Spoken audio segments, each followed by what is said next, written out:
T.J. Hooker returns next week at this time. Now a special presentation. Word Balloon is brought to you by the League of Word Balloon Listeners.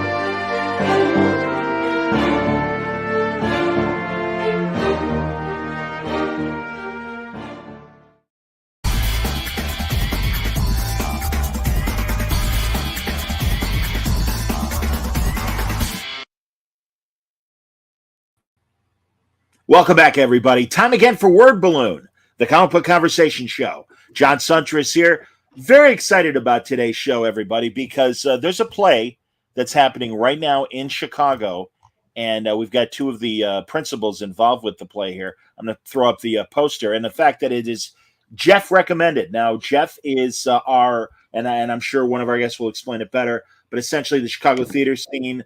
We have the Jeff Awards, much like the Tonys in New York, and that we have the Jeff Awards. So for a play to be recommended is a great deal for live theater here in Chicago. The name of the play is The House of Ideas. You might be able to suspect, if you know your Marvel history, that was a great nickname for Marvel for a long time. And it is the story of the collaborations and the on-again, off-again relationships with Jack Kirby and Stan Lee. So I will take the poster away to reveal one of our principals of today's conversation. We have the actor that plays Stan Lee on the play, Brian Bro. Good to see you, Brian. Thank you. And the playwright himself, Mark Pracht. And Mark Pracht, am I saying it right? Pracht? Pracht. It's like yacht. Oh, excuse me. Pracht, like kind of silent CH, Pracht? Yeah, Pracht. Mm-hmm. Okay, very good. Mark Pracht. That's why our director insisted that everybody on the poster had a nickname as if it was the Marvel bullpen, and that's why I'm 30-foot Pracht. It's a terrible joke. I didn't know that. What was your nickname? What was the actors didn't get them. Yeah. Oh, so just the production people. All right, very good. The production team. That's like Frank Thierry, a more current Marvel and DC writer. He's like, I wish that had worked during the Marvel age, and that way, jazzy John Romita and smiling Steve Ditko. And he goes, I could have been fucking Frank Thierry, and I'm like, yeah, man, that's so I don't know if that would have worked, but that's fine. I can't see Stan doing that, but you never know. Oh man. First of all, guys, fantastic play. Mark, this is your third comic book history play, and if you will, because I really hope other theater companies pick up the other ones that I'm assuming are available for production as well. Mm-hmm. Yeah, they are. The first one, which premiered in 2022, was the Mark of Cain, which, as people may know, was really about the relationship between Bill Finger and Bob Kane. And then last year, which you very nicely had us on to talk about, was The Innocence of Seduction, which was about Dr. Wortham and the 1950s comic book scare and the Senate hearings and all that fun stuff. And was about Bill Gaines and then two artists who, Matt Baker, who was a black gay artist in the 50s, whose career was kind of ended by it, and Janice Malou, who was a young woman who her career was also ended. And then, yes, this year it's The House of Ideas, which is about the relationship between Stan Lee and Jack Kirby. Great stuff, man. And Brian, you get to play young Stan. The all ages Stan. yeah, really. Is it technically 12? Was he when he was the gopher for Joe Simon and Jack Kirby? Was it that young, Mark? It's pretty young. Yeah. I mean, I know teenager probably. Yeah. He was definitely. I think he's 3 years younger than Jack, and Jack was like 17. So yeah, he would have. Jack was in 17 when he started working with Joe Simon. So Wow. that's part of that thing with the 30s. Everybody was just kids. So Absolutely. And comics were this entry level job that a lot of guys who were aspiring to be great illustrators in what they called the slicks, the higher end magazines and stuff, they kind of grunted it out in comics. Some stayed, some progressed and did make it to the big time. And, it's a really fascinating period. And I really appreciate in both productions that I saw, and I would imagine Mark of Cain is the same way as well. Not only do we get great acting, but you put in this great multimedia kind of presentation happening above the actors and explaining some of the settings and stuff, like the offices of Timely, the offices of National Comics, later to become DC, things like that. No, I think it's a great use. And also, Mark, if I may, I also really enjoyed all of the kind of the wallpaper where you literally had, like, I don't know who illustrated that stuff for you, but these great renditions of Silver Age Marvel comics and the way they looked. Our scenic painter, who I feel really terrible because his name completely escapes me. His last name, it's Bruce. He came in and I actually helped do that. Those are actually sort of, we were saying it was paper mache, but it really wasn't. It was more like wallpapered. Yeah. So yeah, we had a big pile of Jack Kirby copies of Jack Kirby Original Heart, and we just sort of made this collage of it. The basic idea is that it's the pile of discarded or disappeared Jack Kirby artwork, and then it falls, like as it falls down the wall, the pages get smaller and they turn into the stars on the space. There's like a Kirby-esque space image on the floor. Kirby Crackle. Yes. Kirby Crackle. Lots of Kirby Crackle. Absolutely. Brian, we're getting a request from Monumental Comics for you to do a Stan Lee imitation. And again, not to put you on the spot, but here we are. 5, 4, 3. I gotta say, but before I do anything, one of the things I was very worried about coming into the show was the voice, because he's got such an iconic voice, and mine doesn't skew quite as New York as his is, but I was super worried about just relying on an impression or a caricature of this, very real, very legendary person. And so that was a source of a little bit of anxiety for me.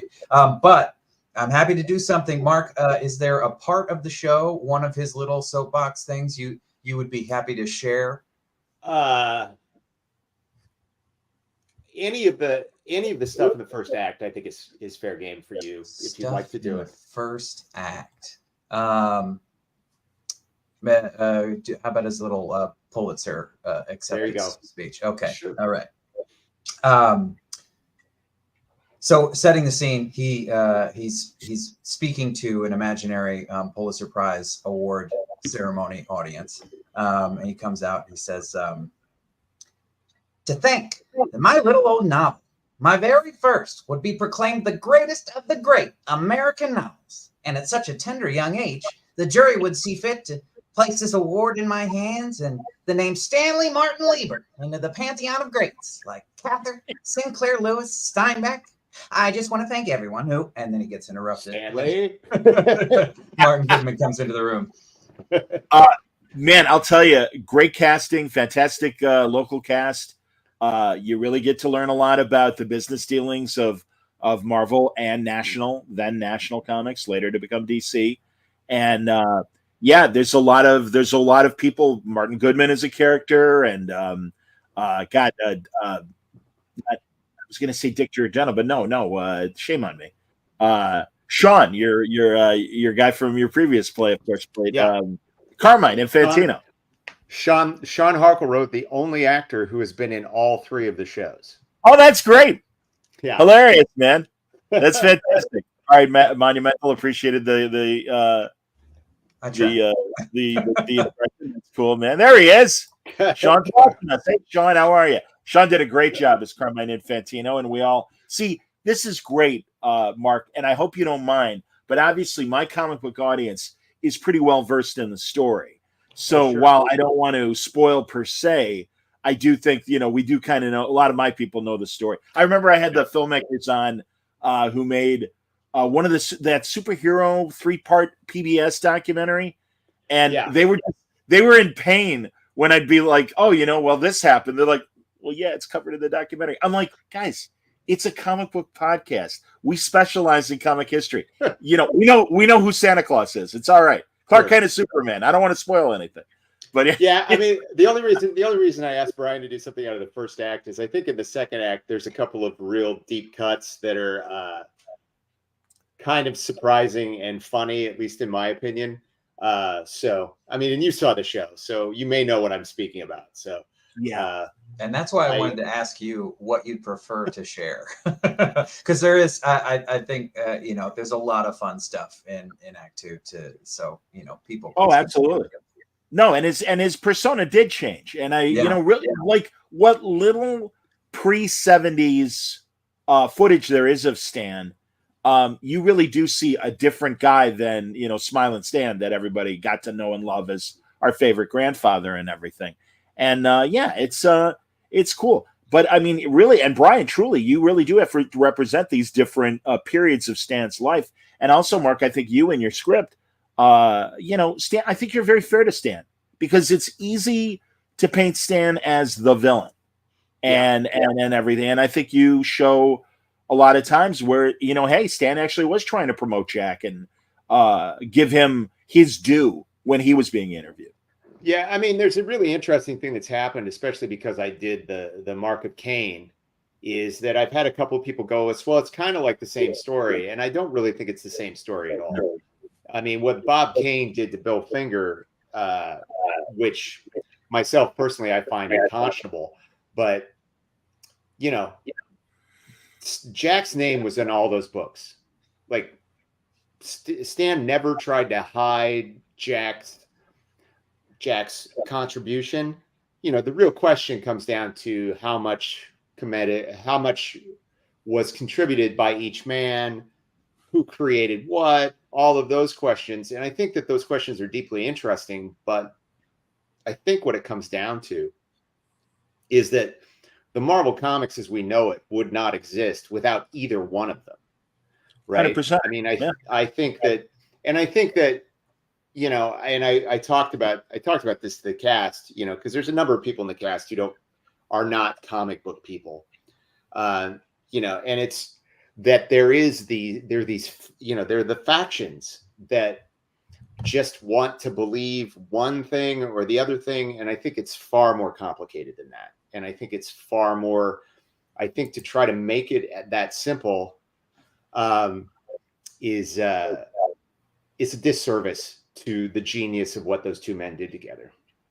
I agree. Absolutely. And to help plead the case of King Kirby, we've got Brian, how do we say your last name? Forgive me. Ploharchek. Ploharchek. Okay, very good. Brian Ploharchek, excellent. And Brian Bro, Stan and Jack, here they are. And there's a lot of Brians in this show. A lot of Brians. A bounty of Brians. Three Brians in the cast and an additional one in the production team. So there's 4 Brians involved. Wow. Well, excellent job to all the Brians and everyone else involved. No, truly, great job. Really, I was telling Brian Bro that as well. So really, Brian, great job. And really, you're the hero. Although, again, as I was just saying, I do think Mark is fair with his portrayal of Jack as well, or rather of Stan. Mm-hmm. And it's easy. Again, I get frustrated by younger people who only read the Cliff Notes and never read the novel and are like, oh, well, Stan took all the credit. Jack didn't get shit. And and listen, Jack did get robbed. And I mean, and as well portrayed at various decades in the play and everything. I think you point that out. But yeah, I mean, it's like at the end of the day, Stan, and maybe some of this was a convenient excuse, but Stan was an employee too, whether it was Martin Goodman or Cadence, the various people who've owned Marvel over the years, you know. So yeah, it was never really Stan's company per se. So I don't know. Thoughts on that, Mark, in terms of just that whole. I mean, it's that's totally true. I mean, Stan was an employee. He was always an employee of Marvel, and I can really only say it this way. I recently saw an interview with Todd McFarlane when he was talking about this, and Todd McFarlane loved Stan to death, and he was saying, "I'm an artist, and what I think is terrible is that we're doing this and pitting two artists against each other rather than talking about the management, who really was the, like everything, like what happened to Jack Kirby was wrong, right? His art should not have been taken from him. He should have had more of a financial stake in the success of those characters, all of those things. But I mean, I think the other thing that has to be understood is that that's just the way the industry worked. That was how it had worked for 40 years. Of the time. Yeah, 30 or 40 years. Yeah. And that it really didn't change. I mean, it really didn't change until Jeanette Kahn took over DC in the 70s and pushed that and made a change. And that is that's just the facts of the matter, in my opinion. So I agree. Yeah, absolutely, man. Where did you well, all of you guys, let's talk to the actors for a second. So beyond the script and everything, did you guys do other prep in terms of kind of figuring your part of the story and your characters and stuff? Yeah. So Jack Bryan, I'll do Jack Bryan. Yeah.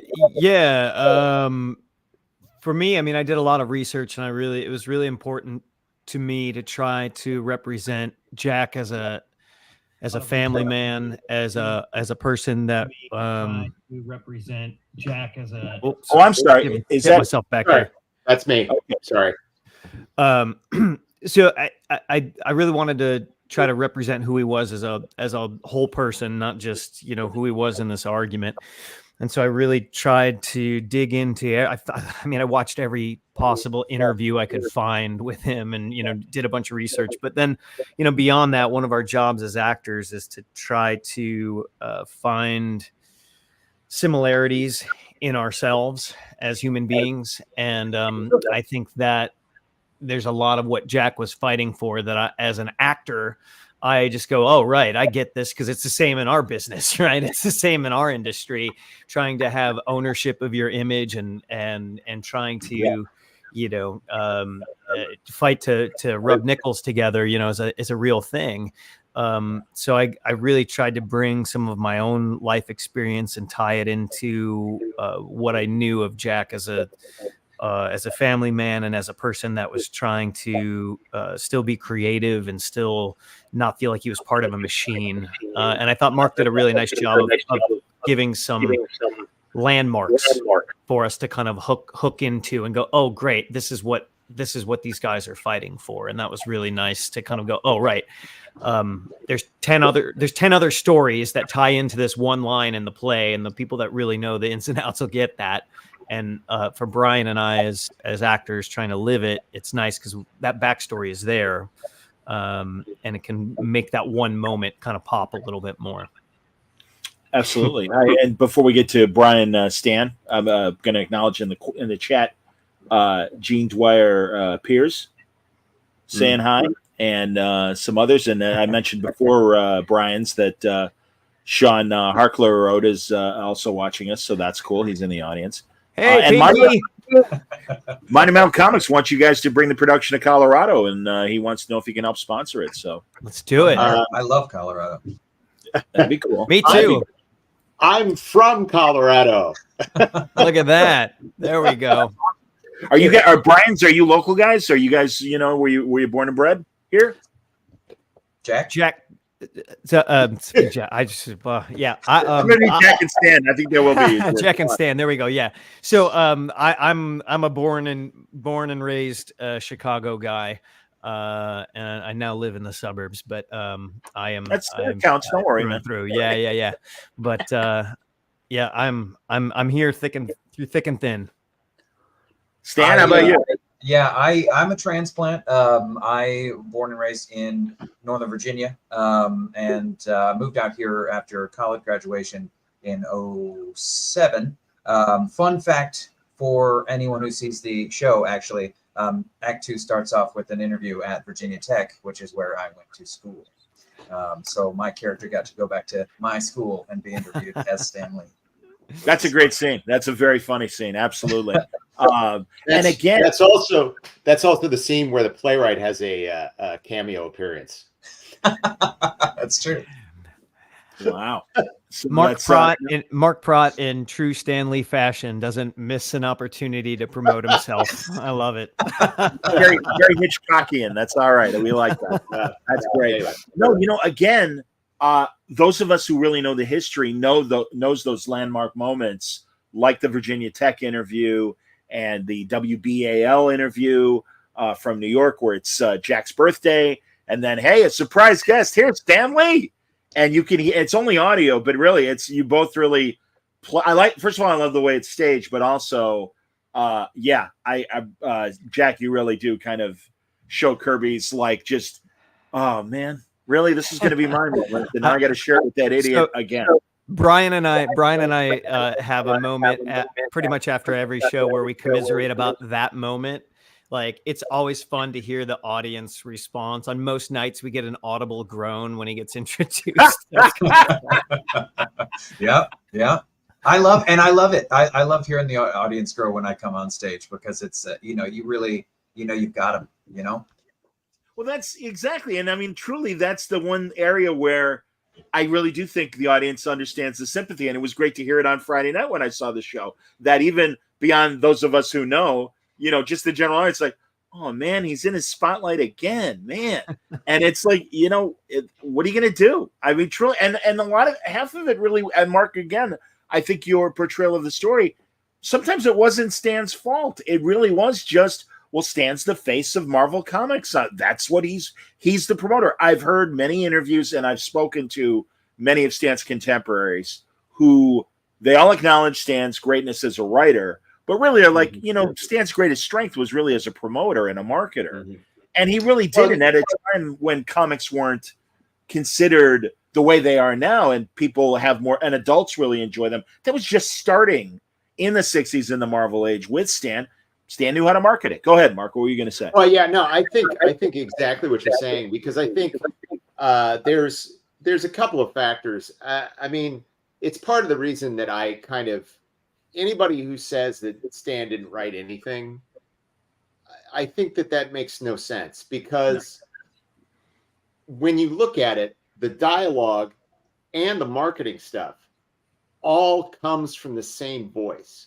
You can see that that's the voice of Marvel, and that when they brought in more writers, they were all sort of like tasked with impersonating Stan. Absolutely. But I think that ultimately, Stan's great gift was to connect with people. And I think that and Brian Bro may be able to speak to this as well. There was a really wonderful moment when we were in rehearsal. And like I was saying, our director, Terry McCabe, is a first-generation Mary Marvel Marcher.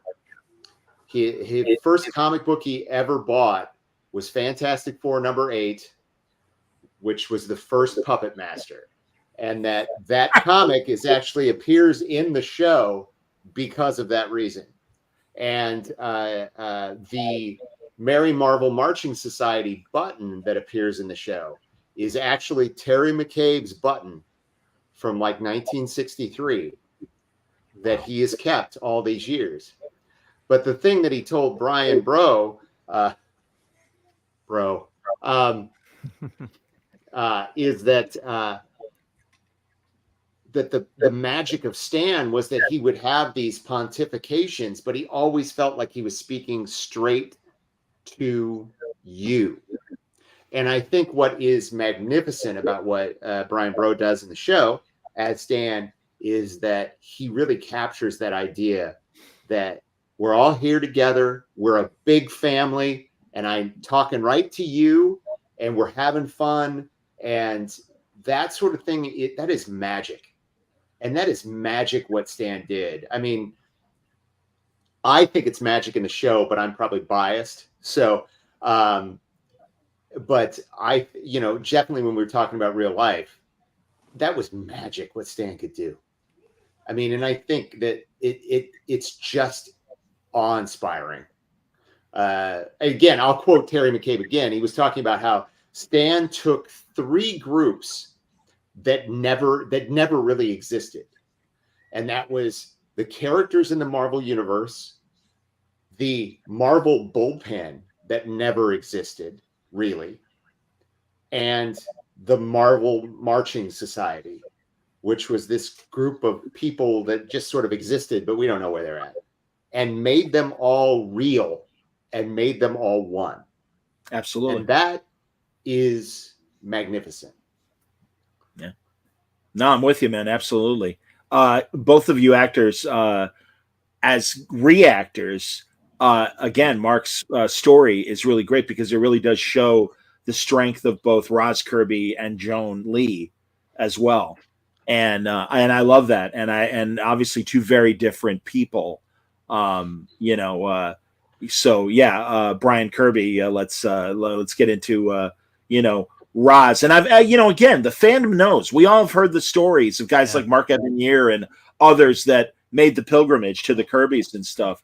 And what a wonderful, woman Roz was, and really brought everyone into the house and really fed them and made sure they had a good time and everything. But yeah, playing those great scenes with Roz and stuff. What was that like? Oh man, Carrie is one of the best actors I've ever had the pleasure to work with. She's just great. There's this thing, as an actor where you always hope that you get partnered up with the best possible actors because they challenge you, they inspire you, they make you a better performer. And I've said this to Carrie, and I will go to my grave saying this. I love playing a scene with her because it doesn't feel like we're acting. It's just there. It just happens. It just unfolds, right? One of us could drop a line or screw something up, but we're just so dependent on each other in those scenes that it just happens, and it seems like it's magic. But I think that's very true to what Jack and Roz were too. They, Jack wouldn't have been Jack without Roz. I told Mark before I accepted this role, I was like, I think one of my favorite things about the play is the relationships between these 2 men and their wives, and it shows how their home lives in some ways fueled this creative conflict that they had that both made their best work possible, but also this riff, which was genuinely inspired by love on each side of the equation. So going back to Carrie one last time, the scenes with Roz are just absolutely a blast, and I wish we had more of them. Brian B., what was it like? Because Joan was bringing a different kind of energy, very much protective of Stan, but again, a different agenda, for lack of a better word. Yeah, and we were talking about researching the roles a little bit earlier, and one of the biggest things that popped up for me in that was watching all the documentaries about how Stan and Joan interacted in real life, and what larger than life characters they were as people.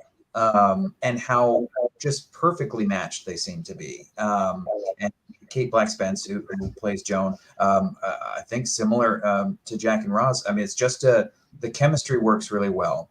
And she, in rehearsal, whenever she wasn't, doing a scene or something like that, I always saw her with her face in a book about Joan and JC, the daughter, and just what their home life was like, and looking at home pictures of them together, and I think she absolutely nailed the joie de vivre that Joan brings, and because she's sort of like, she already has that British accent, right? So she always seems a little bit elevated, but she's such a supportive partner for Stan, because I think one of the things that really surprised me in the process of this was seeing again, especially that arc throughout the play of him starting from a more self-conscious place to becoming a little bit more self-assured. And I don't think he could have done that without Joan. Joan was there to pick him up when he was feeling down. Joan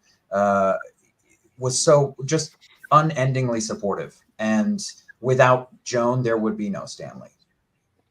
Mark, how was it writing these women and their importance to both men? Well, with each one of these things, I tried to find a hook, right?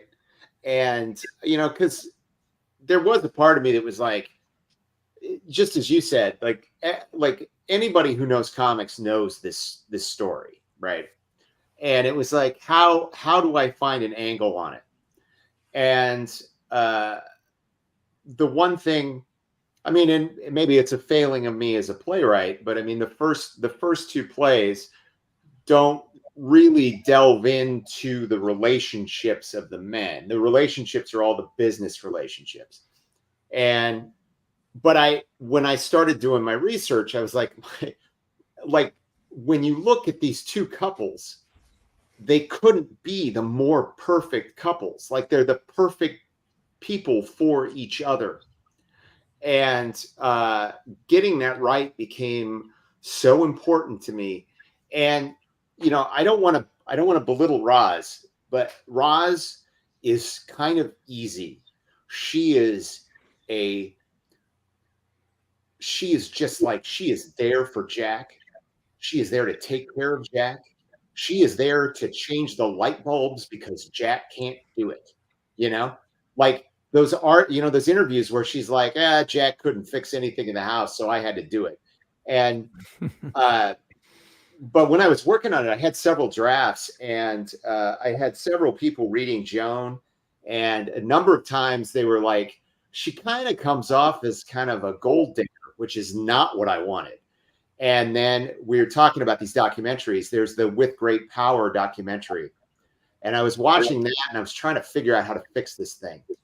And there was the scene where they dance, where these two, they must have been 70 at the time. And she's like, Stan, dance with me. And like, she makes him dance with her in the living room. And I was like, that's it. That's the moment. So, and if for anyone who comes to see the show, that was the moment that unlocked Joan for me, because it was like total love. And that, they're like, I do think they're social climbers. 100%. That's the word I was going to use. Social climbers, but they're together in it. No one is taking advantage of anybody else. They are a unit. They are a team. Yeah, that is the perfect way to describe it. And also without the self-serving aspect from Joan Lee, where it's like, no, we're a team.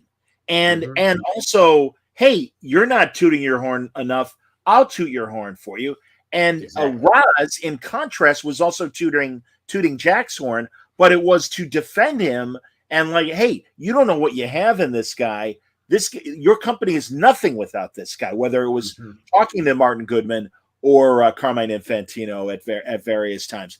And that's great. I mean, and that was what always came out in those Jack and Roz interviews.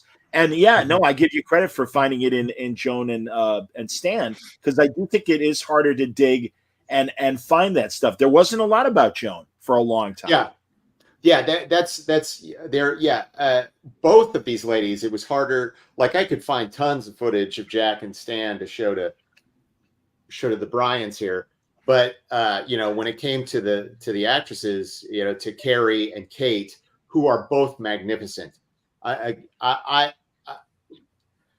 before I continue, the four people, I consider them the four leads of the show. Yeah, they are all incredible. And if you live in Chicago or can travel to Chicago and want to see this play, you're going to see 4 magnificent performances. But there it is. Yeah, I just wanted to get reminded. You got till October 6th, everybody, here at City Lit Theater here in Chicago and everything. No, it's but I think that it was so much harder to find footage of the 2 ladies to show them, but at the same time, both of these ladies sort of like took it, like immediately knew what they were and just went with it. And I think it helped both of these guys find their characters too. Yeah, completely agree. Absolutely. No, and it shows. It absolutely shows. That's great. So yeah, the again, these various periods. I mean, also I appreciate the honesty of the portrayal as well, because it would have been simple to just say Jack went to DC, did comics and everything, did his comics his way. But you've also got the reality of they didn't click with the current audience. I mean, now we love all the Fourth World New God stuff that Jack created. And alongside, again, it's, oh my God, look what he did for those 10 years in Marvel. Then, yeah, but look at what he also did for DC.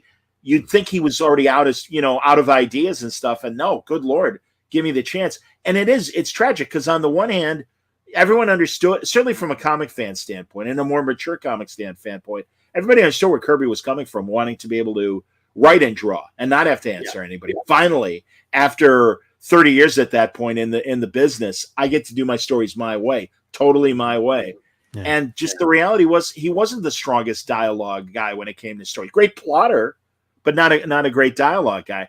And I think it's a fair assessment of that slight flaw in Jack, if you want to call it. I mean, yeah, and I think it was something that I talked about to Brian when we were in production. And actually, it was part of I did this really long and really overwrought research packet for everybody. 3-hour presentation. 3 hours. I'm sorry, but I think that I mean, if we really want to get geeky, I think Kirby moved to DC at the absolute wrong time, because it was right at the same time when Neil Adams was coming out, and this much more realistic style of artwork and much more, and you have Denny Neal doing much more realistic dialogue. Yes. And I think that really hurt Jack, who was coming with this much, is much more bombastic. And it's like you say, yeah. Sean thinks it's still going on. My research presentation is still running. Anyway, I thought he meant the raw deal that Jack got, but all right, fine. So our presentation is still continuing apparently. There we go. But I think I had a story. My story about the Fourth World. My most recent reread of the Fourth World was, I was flying, my wife and I were going to London.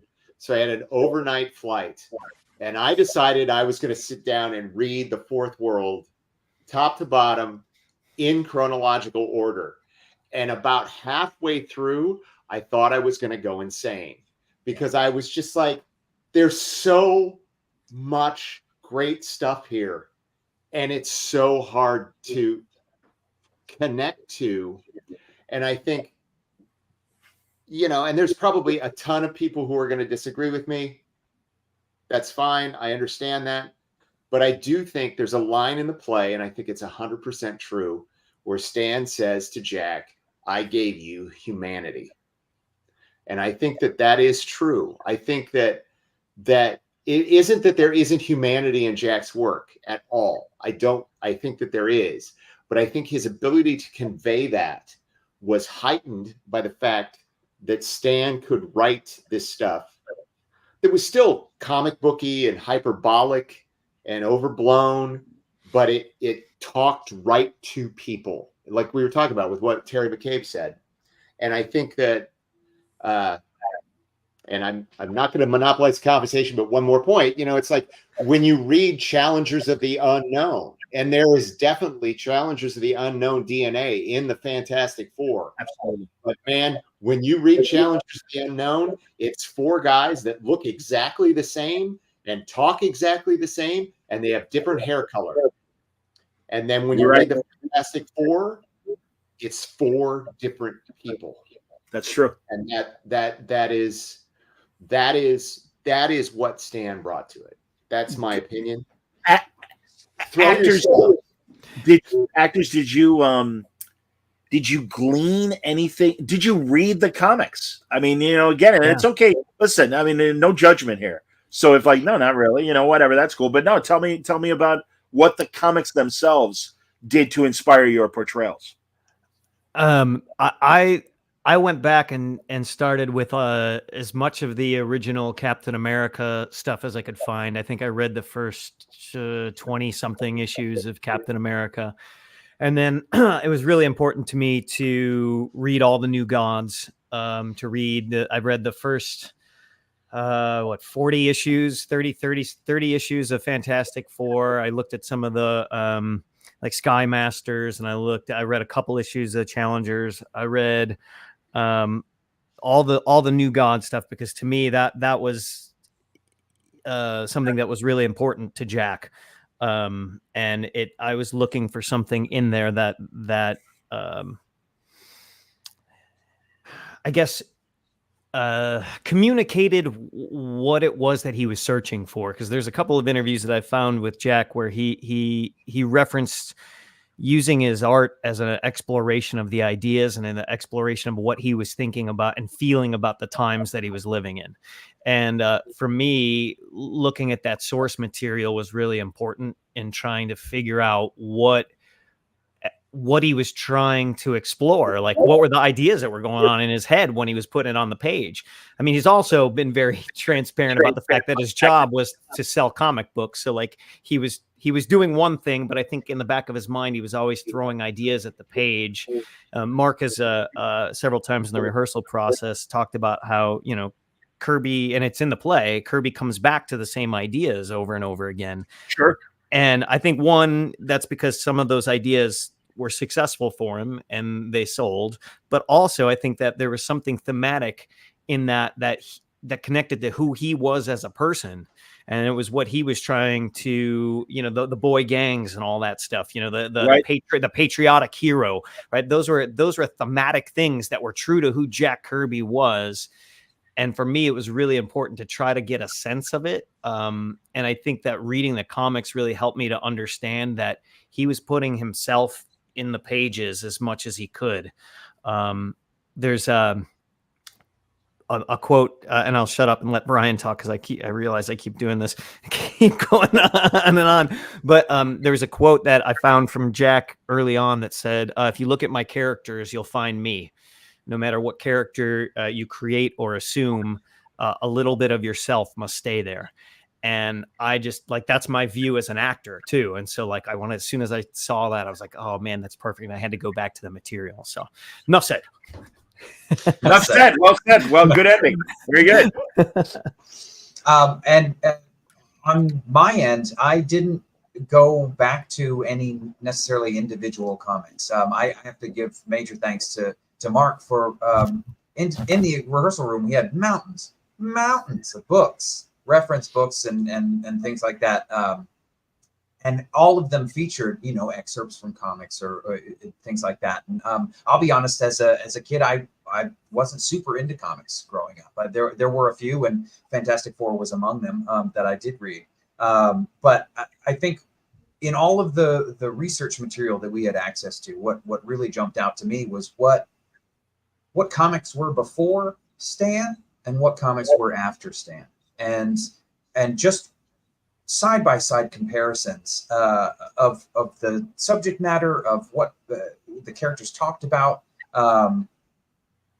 He made them so much more accessible to people. It was so, Brian, like you said, Jack saw himself in his characters. I think the audience could see themselves in all of the characters in the Marvel comics. And that was how you made that connection with the people. And sure, I'm sure it helped to sell a lot of books that way, but it also made people care about what they were reading. It made them care about the characters. It made them, I don't know, have favorites and what people were focused on or what people were frustrated about. And I think it was an injection of passion into the industry, and the audience just glommed onto it. I mean, they couldn't get enough of it.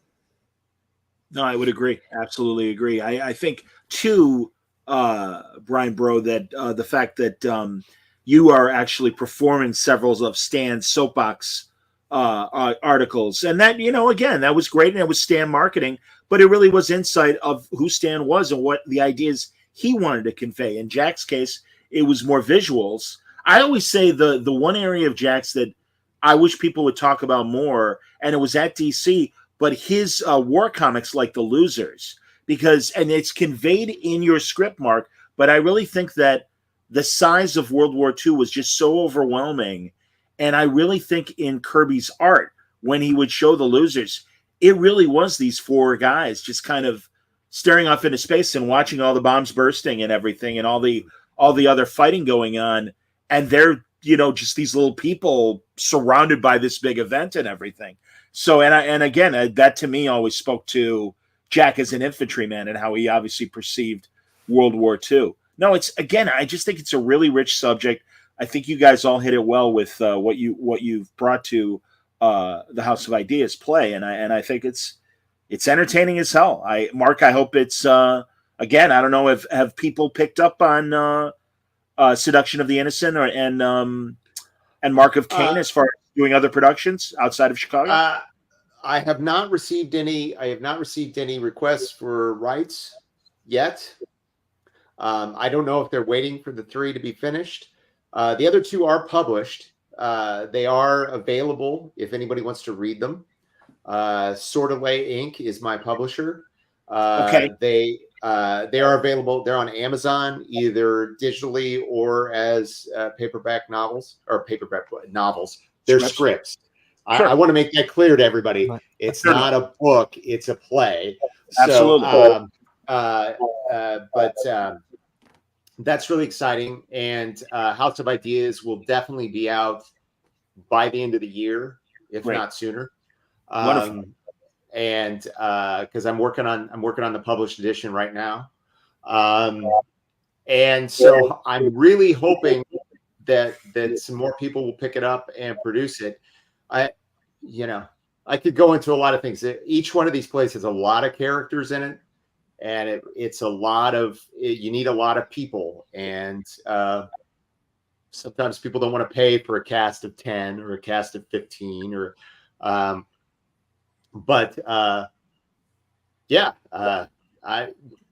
really, really would love to see them produce elsewhere.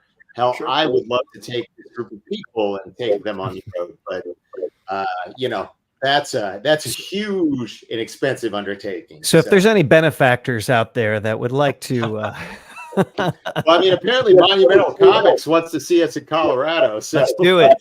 I'll pack up my skis. Let's go. Chris Conley and making the comment regarding Kirby says, not saying that Jack is Orson Welles, but they had in common the desire to have a final cut. Well, that's true, but I would say too that Orson, being a playwright himself and a guy that cut his teeth in theater, just had a better command. And again, he wasn't much like Stan. He wasn't a solo act. Joe Mankiewicz helped him, or Herman, one of the two, and maybe it's Herman that did the co-writing of Citizen Kane with Wells, and not Joe Mankiewicz. I get my Mankiewicz's screwed up. Ben would slap me if he was here right now. So, well, and I just see that Dave Valenta, who played Shelley Moldoff in Mark of Cain, is saying we should have a trilogy tour. Let's do it. Would you ever, Mark, consider an audio version of your plays? My publishers actually talked about that. And I would love to do it. I really would. I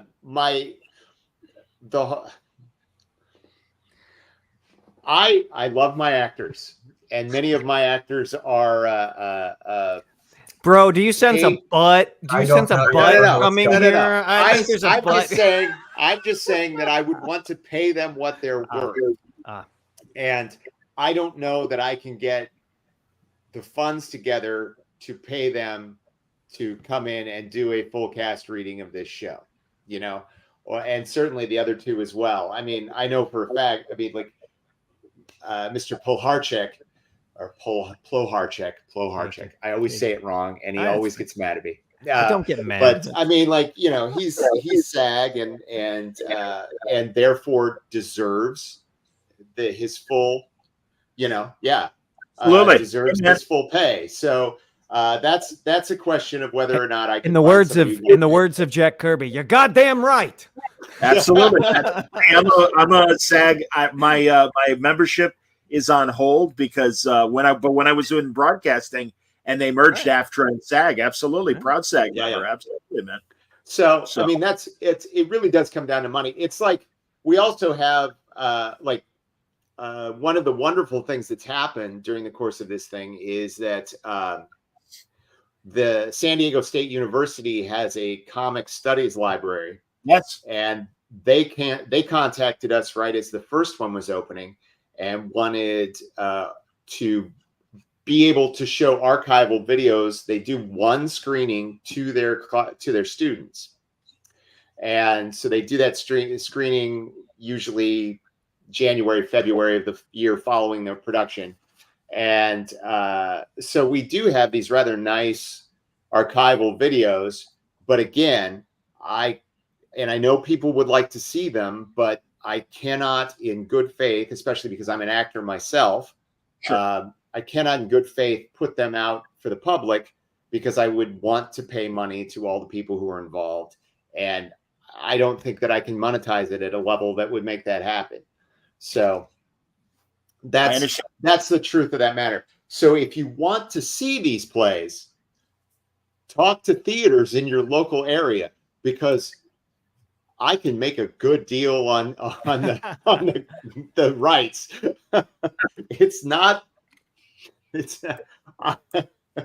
Yeah. So no, absolutely. Hey man, truly two of my good friends, Crystal Skillman and Fred Van Lente. Fred is big Marvel writer, now among other publishers. Crystal, wonderful off-Broadway playwright herself. They did a play called King Kirby, and it's played in Brooklyn and stuff. And she's got a regional theater kind of track record. So I think it's played in a couple other cities, not many, but again, no, I can appreciate that. And so really, I mean, it's been Crystal and you, Mark, that have been my conversation of theater people. I mean, not to get totally off topic, but Jeff Trexler from the Comic Book Legal Defense Fund has been encouraging me to try to get people like them and the gentleman who wrote the Steve Ditko play that they did in Pittsburgh. His name is escaping me right now. To try to get a panel at San Diego for all of us, and Jeff was like, I'll moderate. And so that's one of my things I'm going to try to do in the next year is try to get that to happen. So I hope you do. Yeah, I seriously hope you do, because again, I think it's great that all of you are writing plays about that. It's interesting. It's the Mad Men era but from a different point of view. Mm-hmm. And I really do think this is an interesting story beyond the comic stories they created. Just the struggle of surviving. I mean, comics were thriving in the 40s and during the war years.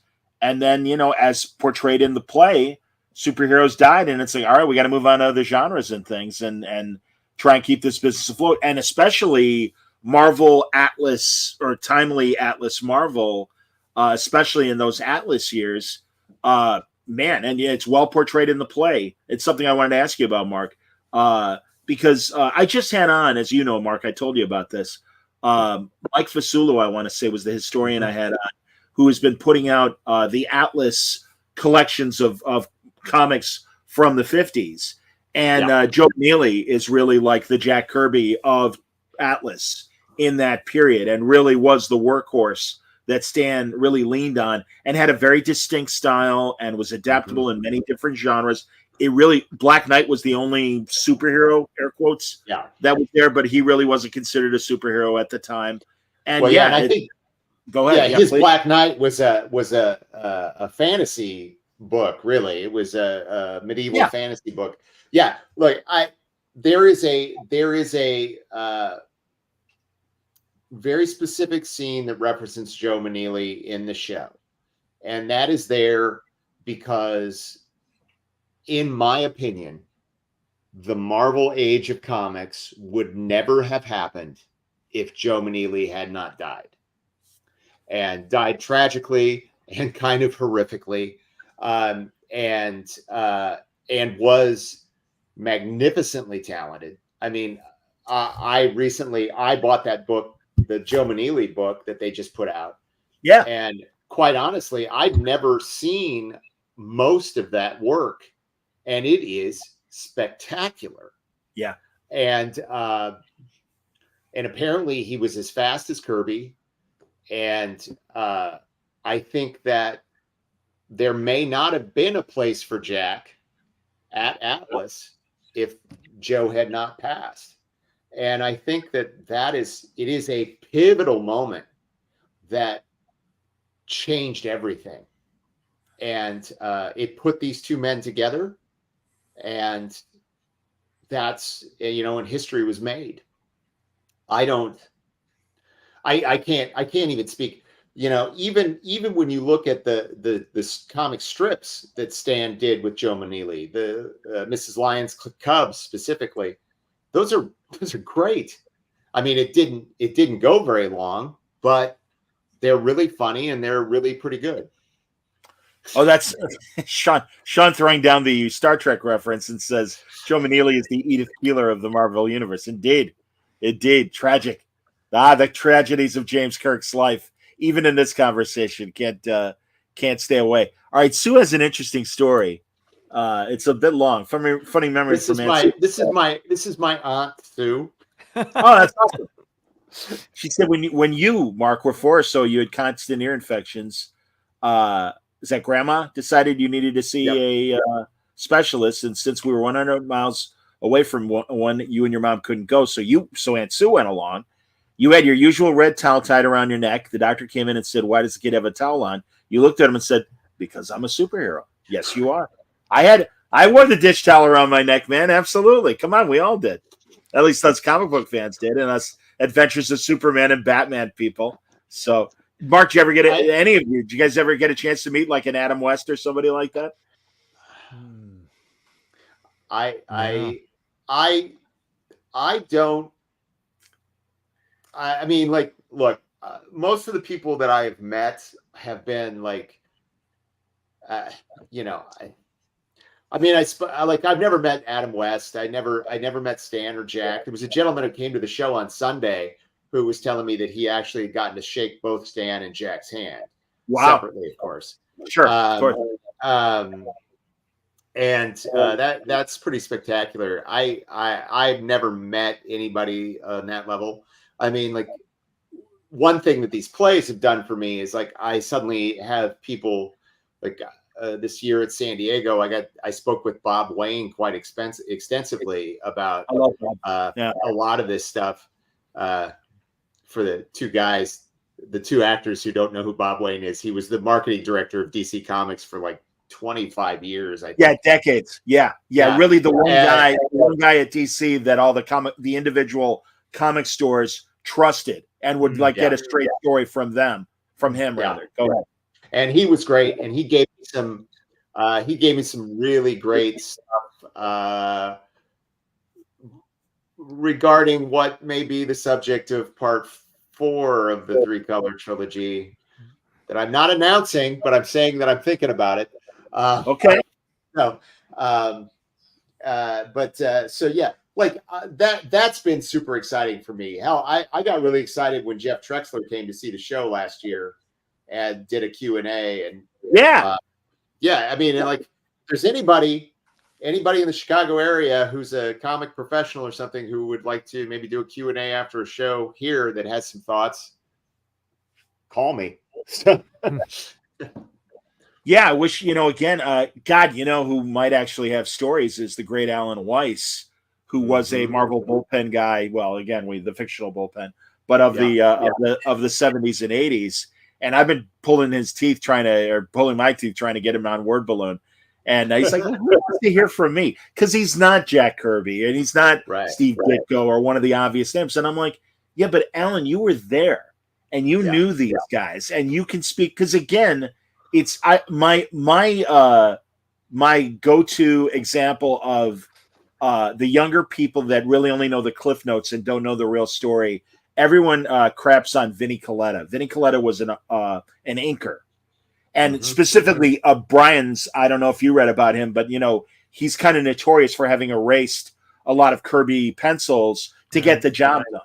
Yeah. And that's fine. And that's absolutely true. And he needs to own that, in his memory.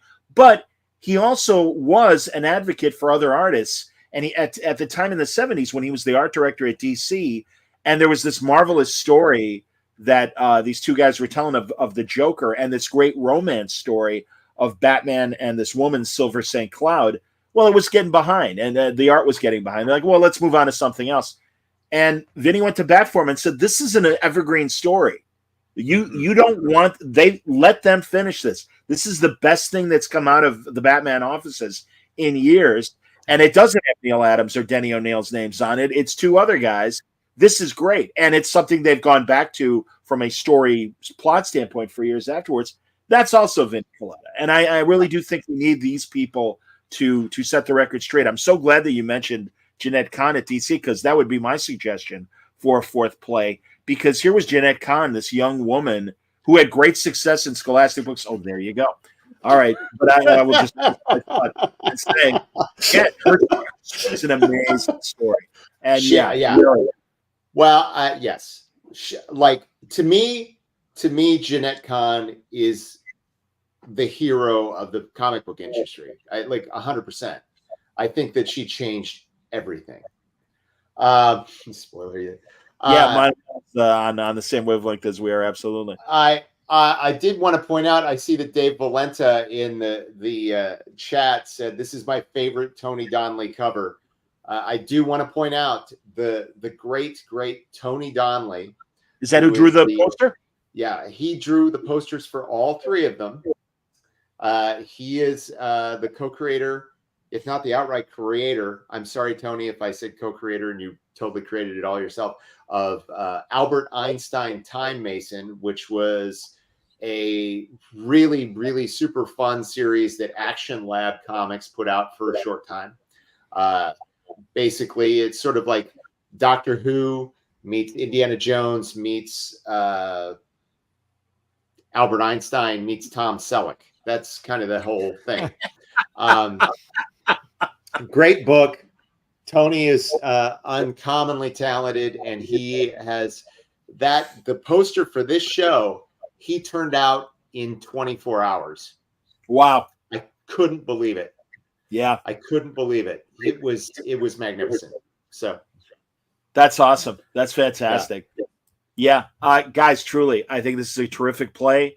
I'll throw the poster back up one more time to remind people that it is running at the City Lit Theater on the north side of Chicago, and it's running until October 6th.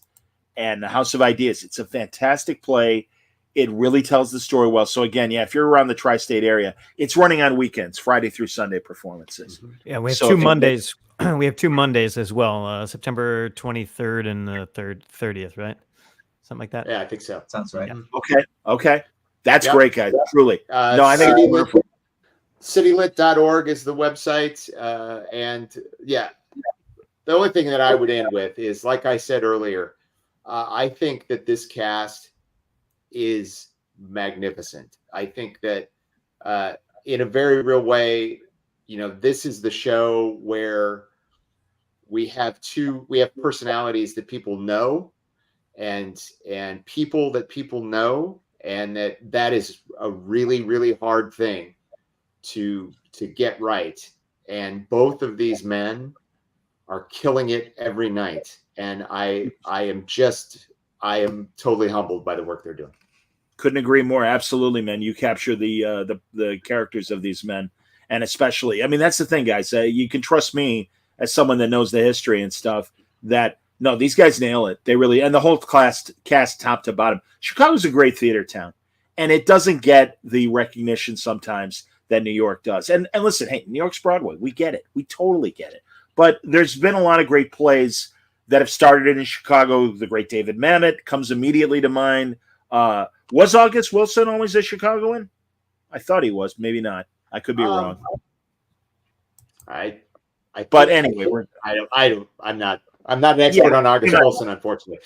Yeah, shame on me as well. But no, truly, we have a great tradition, and we have great actors that have come from Chicago. The great John Mahoney, the great Laurie Metcalf, who was just in town with a play, Joan Allen and Gary Sinise, and my dear friend William Peterson. I mean, all these people Gary Cole. They all got their start in Chicago theater and made it bigger and better in movies and theater and other things as well, television. It's a great theater town, and all three of these men represent fine examples of Chicago theater. And The House of Ideas is a fantastic play. I can't recommend it enough. And truly, thank you, Sean. Sean says August Wilson was Pittsburgh. Fair enough. Fine, another fine town. Makes sense. Another working class town. John Harkle Road knows everything. And does a fine Carmine Infantino. I was very impressed with that. I'm like, hey, there's Carmine. Excellent. I've had the pleasure. I only in passing met Stan, never on Word Balloon. I did meet Adam West, to mention someone that I did mention in the past. Didn't get miss Jack. Jack died in '94, so I didn't get a chance to really see him. But really, of course, admired and respect his work to the nth degree. And I think this play is a wonderful representation of the contributions they made to pop culture and certainly the comic book world. It's a wonderful play, The House of Ideas. So check it out. You got till August 6th to see it at City Lit Theater in Chicago. Mark, Brian, I appreciate you guys being here and talking to me so much. Thanks for having us. My pleasure. Absolutely, guys. And it's going to be a great week on Word Balloon. I got more great interviews coming up. Tomorrow night, Jim Zub will be joining me from Canada. Jim is killing it on the current Conan the Barbarian comics. Tell him hi from me. I will. Are you guys know each other? Vaguely. Vaguely. There you go. That's cool. No, it's gonna be a good week. Absolutely, man. And if all works out, Jeff Lemire is gonna be on Friday, the great Canadian writer. And we'll be talking about some of his future plans for DC and also wonderful independent stuff that he's doing as well. All that coming up this week on Word Balloon. Thanks for watching. Everybody stay safe, stay happy, stay healthy.